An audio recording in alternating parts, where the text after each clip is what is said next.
My name is Amy Carroll.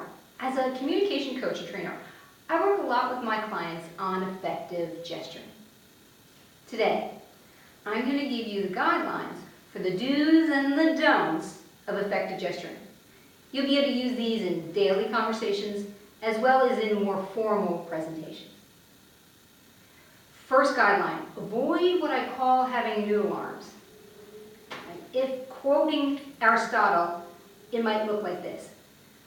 We are what we repeatedly do. Excellence, then, is not an act, it's a habit. Not so effective. Instead, you want to make your gestures really firm and crisp, almost like you're going to feel like a robot. Now listen to Aristotle again. We are what we repeatedly do. Excellence, then, is not an act, it's a habit.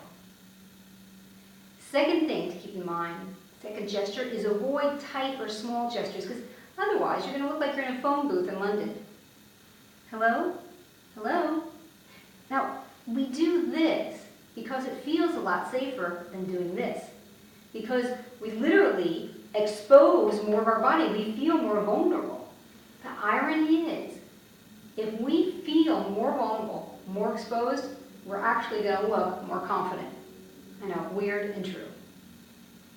So instead, you extend your arms out to your sides and make sure you have air under your wings. Let's look at a quote from Dalai Lama, with and without the guideline. So without, it will look like this. Open your arms to change, don't let go of your values. I mean, it looks really silly, right? And the Dalai Lama would never do that. He would do it like this. Open your arms to change, don't let go of your values. And then you do that cute little laugh that he always does. Third guideline, avoid pulling your hand in quickly.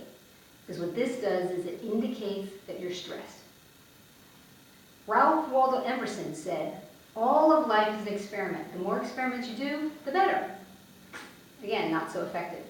So what you need to do is you do one gesture and then you move into the next one. Watch that quote again. All of life is an experiment. The more experiments you do, the better. Fourth guideline, avoid what I call Barbara Streisand hands. People who need people are the happiest people in the world. The thing is, and I did that better than I meant to, because really what Barbara does is this, right? When our fingers are apart, we just look less convincing. The Chinese say we lose money and opportunities when the fingers are apart. So instead, what you want to do, keep the fingers together. This time, I'll spare you my singing voice. People who need people are the happiest people in the world. And finally, fifth guideline, avoid abstract gestures. I have people tell me all the time, Amy, I'm half Italian, I gesture all the time. And I say to them, if you're doing this and you're not talking about windmills, this gesture doesn't count.